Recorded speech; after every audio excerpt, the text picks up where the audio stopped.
everyone, welcome back to the Divine Feminine Energy channel.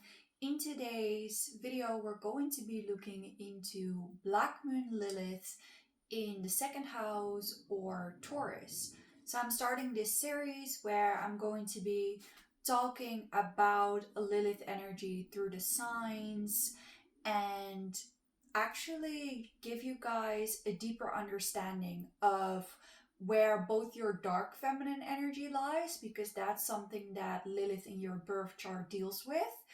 But simultaneously, Lilith also tells us about where we felt very repressed, where we might have felt a lot of shame.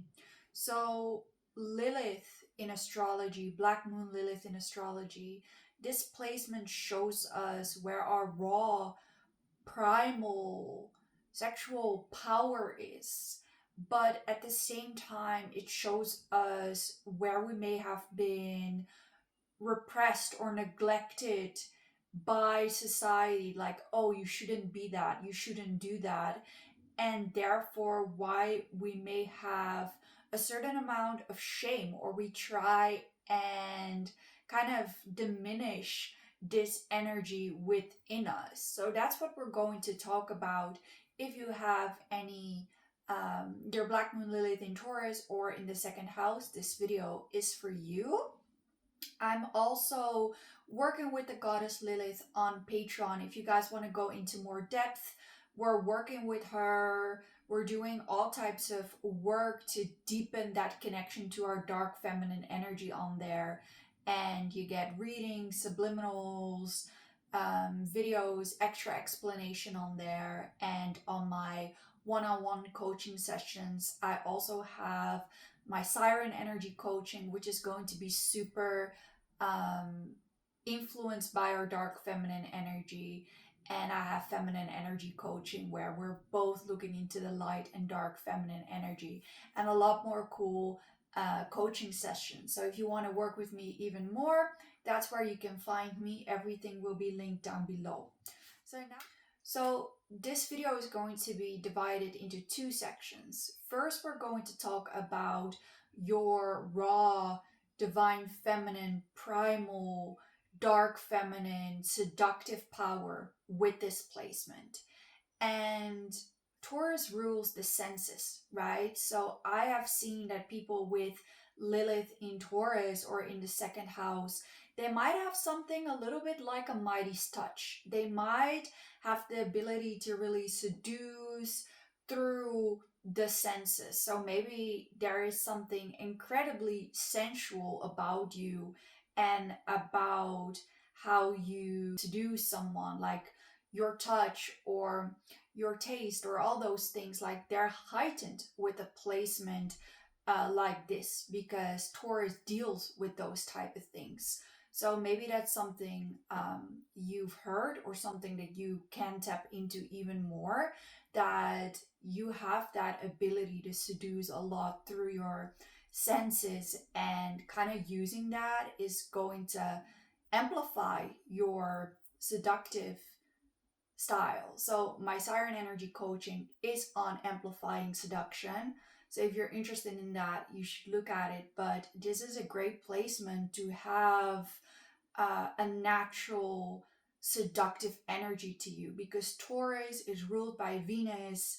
It rules the senses. It rules sensuality. So if you have your Lilith in Taurus or the second house, you likely already carry a level of sensuality with you, whether you realize it or not, right? Because sometimes that Lilith is, we kind of keep it bottled in, we keep it a little bit under the surface, but it's definitely something other people feel. It's part of your dark feminine energy that you come across as sensual. So another thing that is part of your dark feminine energy, part of your seduction style as a Lilith in Taurus or in the second house, is your link to your self-worth. So this becomes a little bit more tricky to explain, because we both have the component of shame and repression in Lilith and the ultimate power. So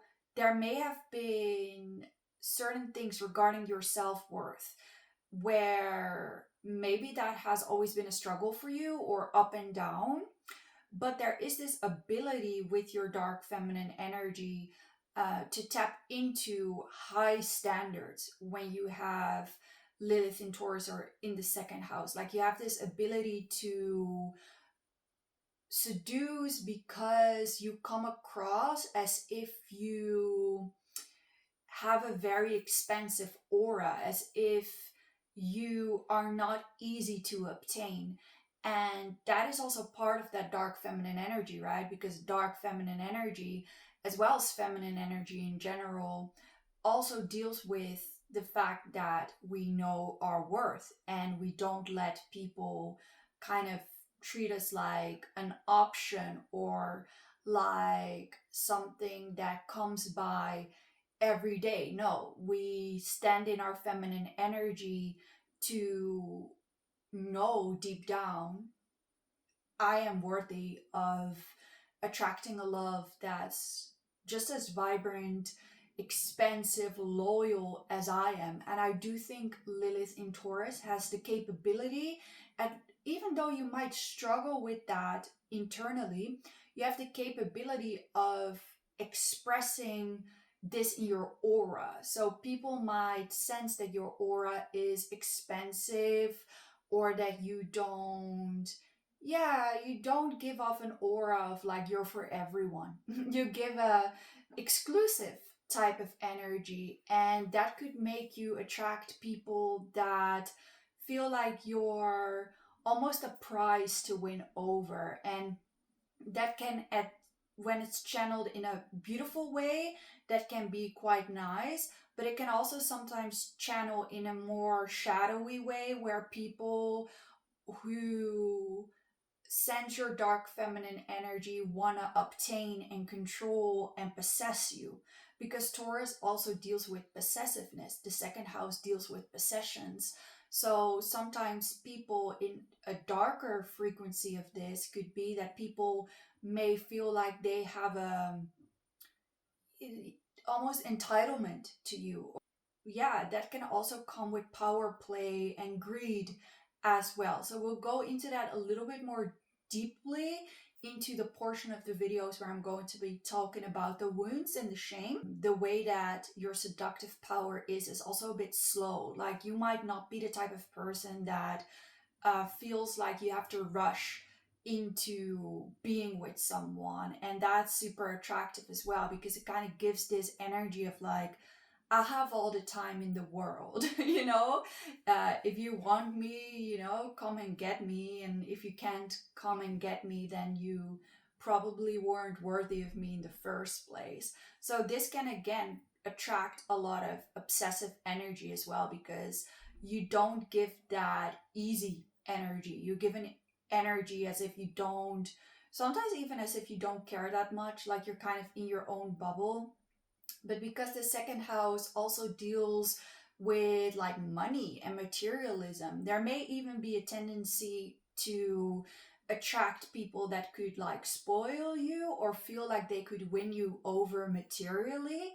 And again, it can be channeled in a higher vibrational way where you can attract people that would want to look after you. It can also be channeled in a lower vibrational way where people see your feminine energy, and they kind of want to almost buy you, they almost want to get something from you, because that's kind of the dark side of that placement. So now we're going to take a little look into your shadow, your repressed energy, and how this may manifest if you have your Black Moon Lilith in Taurus or in the second house. So the first thing, I briefly mentioned it already, is self-worth. So Taurus, the second house, they both deal with self-worth. And when it's in a Black Moon Lilith placement, it means that this might have not been easy for you. And maybe it even means that you weren't always able to see your self-worth clearly, or that it would fluctuate a lot for you, or that, if you were really good within yourself, that people may have told you to back down, don't talk that highly about yourself, that's kind of arrogant. Or when you were very low within yourself, that society or people around you may have told you, like, that's too much. And maybe there is sometimes like a difficulty with kind of just being able to express your self-worth without feeling a certain amount of shame for it, whether that self-worth is at a lower or at a higher level.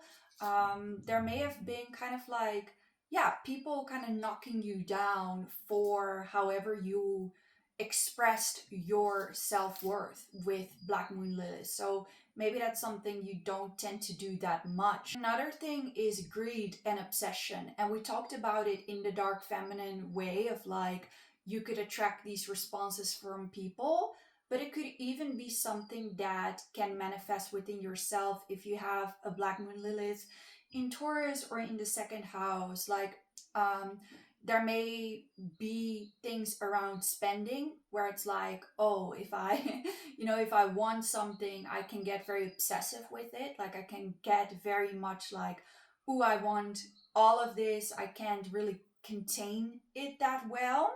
Or, and this is super interesting because we're talking about the repressed parts with Lilith, what I can also see with Black Moon Lilith in Taurus in the second house is that maybe there has been a certain level of shame or a certain level of like, I am not allowed or I shouldn't want nice things and luxury.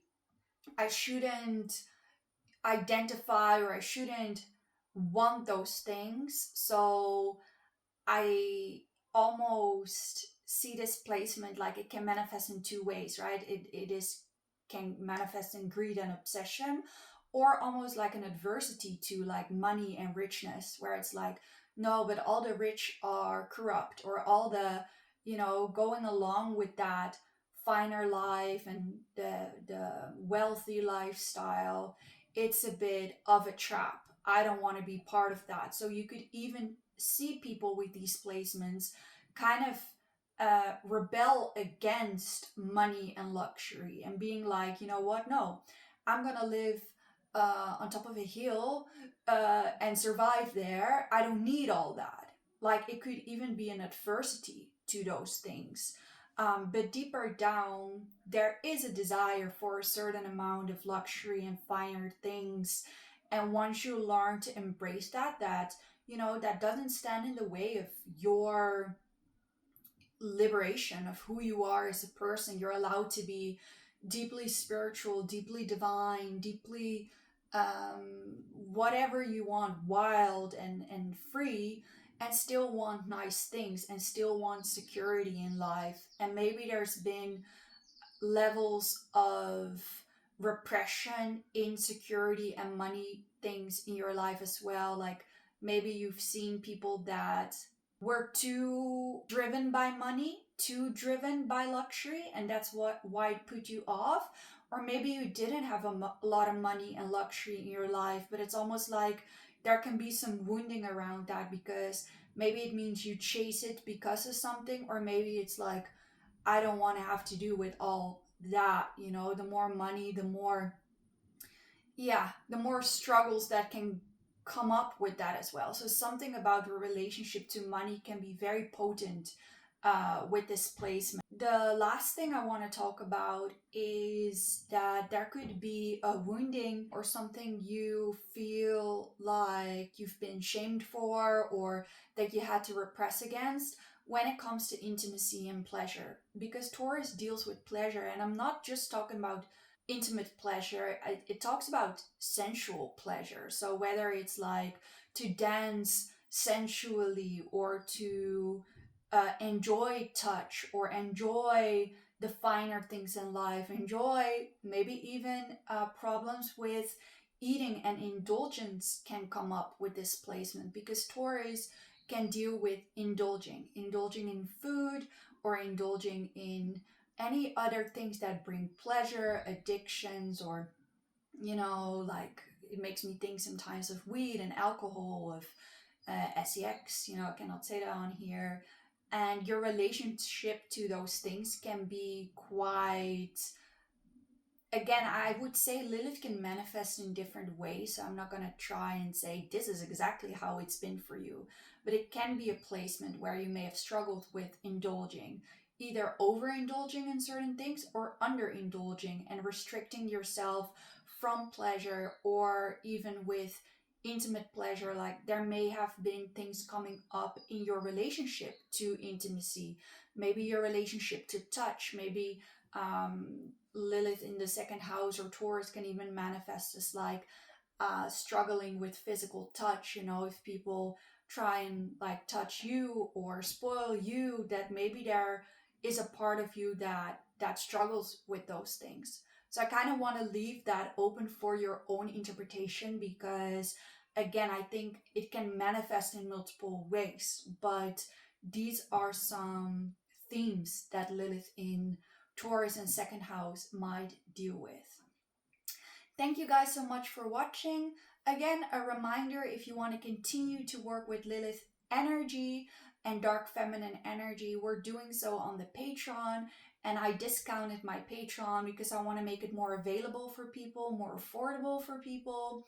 So if you want to do that, I'll see you there. And if you want to work more on your like seduction style or shadow, even like one-on-one, and also offering personal coaching. So yeah, hopefully you enjoyed the video. I love you guys so much. Have a beautiful day. Bye.